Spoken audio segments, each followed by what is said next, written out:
à la marraine que j'allais forcer la main à ces grands opérateurs économiques du pays, et je pense que certains sont là. Donc apprêtez-vous, on va vous forcer la main pour créer des initiatives. Welcome back to Voice of Africa, your source for the latest and most significant developments across our continent. Today, we delve into a groundbreaking announcement by President Ibrahim Traore of Burkina Faso that has sent ripples through the political landscape of West Africa. This bold move has significant implications for regional unity and anti-colonial sentiments. Stay with us as we unpack the reasons behind this decision, its impact, and what it means for the future of the Sahel Confederation.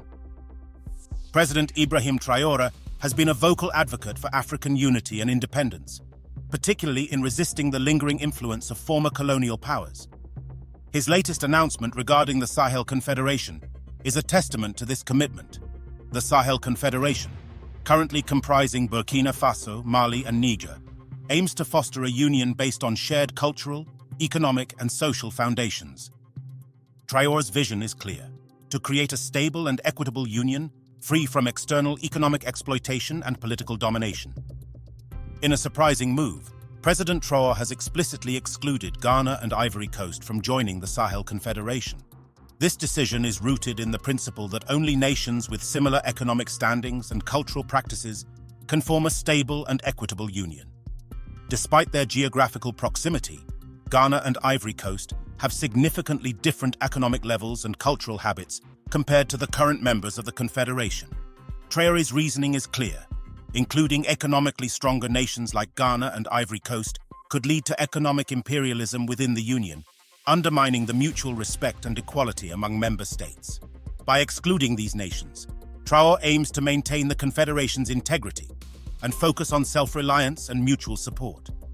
To understand the exclusion of Ghana and Ivory Coast, it's essential to delve into the historical context of colonialism and its enduring impact.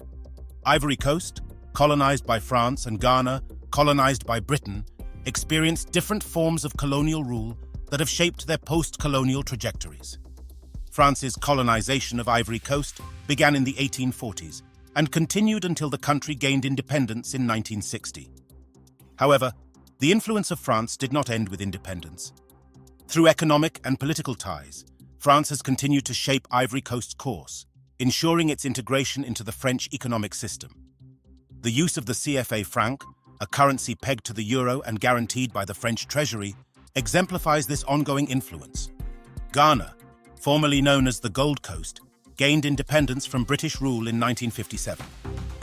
Unlike France's direct control over Ivory Coast, Britain employed a policy of indirect rule in Ghana, working through local leaders. This approach resulted in distinct post-colonial dynamics, with Ghana having a different relationship with its former colonial power compared to Ivory Coast. President Traore's anti-colonial stance is a driving force behind the formation and expansion of the Sahel Confederation. By rejecting the inclusion of nations with significant colonial ties and economic dependencies on former colonial powers, Traore aims to create a union that is genuinely independent and self-reliant.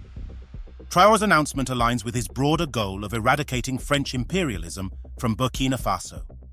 This strategic move highlights his commitment to governance and development that prioritizes African traditions and grassroots approaches over Western democratic frameworks. While excluding Ghana and Ivory Coast, President Traore has extended an invitation to Chad to join the Sahel Confederation. Chad shares many cultural and economic characteristics with the Sahel region, making it a suitable candidate for the Confederation. This move not only strengthens the Confederation's cultural cohesion, but also enhances its regional influence and resilience against external pressures. Chad's potential membership underscores the importance of shared security challenges in the Sahel region. Like Burkina Faso, Mali, and Niger, Chad faces significant threats from terrorism and armed conflicts. By joining the Sahel Confederation, Chad can contribute to a collective approach to security, enhancing the region's stability and defense capabilities. One of the primary motivations behind the Sahel Confederation is to address the security challenges faced by the member states. President Traore has criticized regional organizations like ECOWAS and their Western backers for inadequate support in combating terrorism. In response, Burkina Faso has recruited nearly 100,000 civilian volunteers to bolster its defense capabilities. The Sahel Confederation aims to strengthen regional cooperation on security matters. By pooling resources and coordinating efforts, the member states can develop a comprehensive strategy to combat terrorism and maintain stability. This focus on shared security challenges fosters a sense of unity and collective defense among the member states, enhancing the Confederation's ability to address external threats effectively. President Traore's vision for the Sahel Confederation emphasizes self-reliance and mutual support. By focusing on countries with similar cultural and economic foundations, the Confederation aims to create a stable and equitable union that is free from external influences and economic exploitation. Traore's anti-colonial sentiments are evident in his emphasis on constitutional reforms. He advocates for a grassroots approach to governance, allowing the people of Burkina Faso to decide how they want to be governed. This approach prioritizes African traditions and values over Western democratic models, ensuring that the union is built on a solid foundation of mutual respect and equality. Before we continue, we want to remind you to like, comment, and subscribe to our channel. Your support helps us bring you more insightful content on African culture, history, and current affairs. Don't forget to hit the bell icon to receive notifications for our latest videos. Now let's dive back into our discussion on the Sahel Confederation and its implications. The exclusion of Ghana and Ivory Coast from the Sahel Confederation raises important questions about the future of regional cooperation in West Africa. While Burkina Faso seeks to forge a path free from external control, prioritizing African unity and self-determination, Ghana and Ivory Coast appear content to maintain their established relationships with France. This divergence in attitudes towards former colonial powers highlights the complex dynamics within the region. On one hand, Burkina Faso's strong stance against neocolonialism has garnered support from its population, who see it as a necessary step towards true independence and self-determination. On the other hand, Ghana and Ivory Coast's close ties with France reflect a different approach to regional politics and economic development. The formation of the Sahel Confederation represents a significant step towards a unified stance against neocolonialism in West Africa. By excluding economically stronger nations with lingering colonial ties, the Confederation aims to build a union based on shared cultural and economic values. This approach ensures that the member states can work together towards common goals without the interference of external powers. However, the exclusion of Ghana and Ivory Coast also poses challenges. These nations' established relationships with France and their differing economic standings could lead to tensions within the region. The Sahel Confederation must navigate these complexities to maintain its focus on unity and self-reliance. Looking ahead, the Sahel Confederation has the potential to reshape the political landscape of West Africa.